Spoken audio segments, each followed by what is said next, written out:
Саламатсыздар ма оқушылар? Қазақ тіл пәнінің 11-ші сабағын өтеміз бүгін. Я әрпінің жазылуы. Бүгінгі сабақта я әрпінің жазылу емлесін білетін боламыз. 43-ші жаттығу мәтінді тыңда. Дене мүшелерінің таласы. Бірде дене мүшелері өзара айтысып қалыпты. Айтыста аяқ бастапты. Одан соң қол, құлақ, көз өз пайдалары туралы айтыпты. Ең соңында мұрын тұрып былай дейді: адам үшін мен пайдалымын. Мен болмасам адам иісті сезе алмас еді. Сол кезде адам бәрін ортаға шақырып былай деп: босқа дауласпаңдар. Адам үшін бәрінің де пайдаларың бар. Аяқ болмаса адам баратын жеріне жете алар ма еді? Қол болмаса адам тамақ ішіп және әртүрлі жұмыстар атқарар ма еді?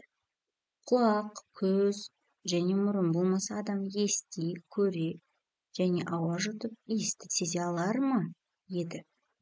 Бәрің де адамға керексіңдер. Бір-біріңді сыйлап өмір сүріңдер. Балдырған журналынан алынған екен балалар. Ал енді осы жаттығуға байланысты тапсырмаларды орындайық. Мәтін мазмұнын өз сөзіңмен айтып бер.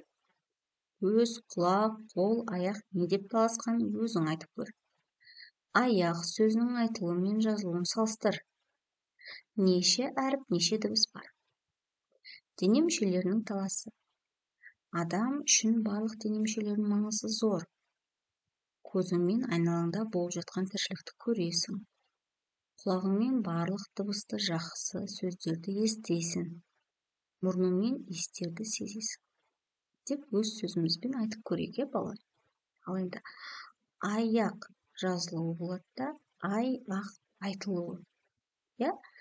Аяқ 3 әріп, 4 дыбыс бар екен.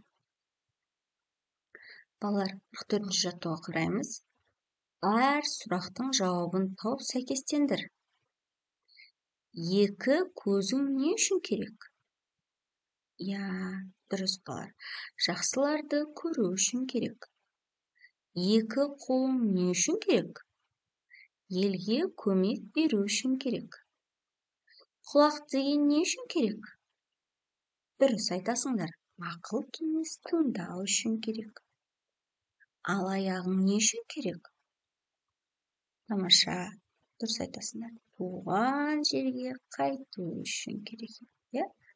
Қадыр Мырза Әли. Ал бұлар ережені еске түсірекші. Сөзде қысқа және дыбыстар естілгенімен жазылуда олардың орнына я әрпі жазылады. Мая, сая, таяқ. Есте сақтаймыз балалар. 45-ші жаттығу. Сөйлемдерді көркем жаз. Балқия тісін жуды. Оның тісі тазарды. Інісі Аянның тісі ауырды. Я әрпі бар сөздерді табайықшы. Балқия, Аян. Я әрпі қай дыбыстардың орнына жазылып тұрғанын айтайық. И-а дыбыстарының орнына жазылып тұр екен, балалар. Жарайсыңдар. Ал балалар, соңғы тапсырманы орындаймыз. 46-ші жаттығу шығармашылық үзіліс. Мұқият боламыз, балалар. Берілген әріптер қатарында жасырынған сөздерді тауып оқимыз. Ал балалар, берілген әріптердің қатарында қандай сөздер жасырынған екен? Тауып көрейікші. Дұрыс айтасыңдар. Бірінші шаян сөз жасырынды, бірінші нұсқасында. Екінші нұсқасында тұяқ сөз жасырынды. Үшінші нұсқада аялдама сөзі жасалыпты. Төртінші нұсқада қияр сөзі жасырынды. Бесінші нұсқада Асия адам аты жасырынған екен. Ал енді осы сөздермен сөйлем құрап жазамыз. Шаян теңізде өмір сүреді. Жылқының тұяғына таға тағылады. Бауыржан аялдамада автобусты күтіп тұр. Самат қиярды жақсы көреді. Асужан сабағын жақсы оқиды. Жарайсыңдар балалар. Жаттығуды қатесіз, көркем жазамыз, балалар. Сөйлем бастағанда азат жолдан бастаймыз. Бас әріппен жазамыз. Сөйлем аяқталғанда нүкте қоямыз, Ал балалар, осымен біздің сабағымыз аяқталды. Арнамыз сіздерге ұнаса,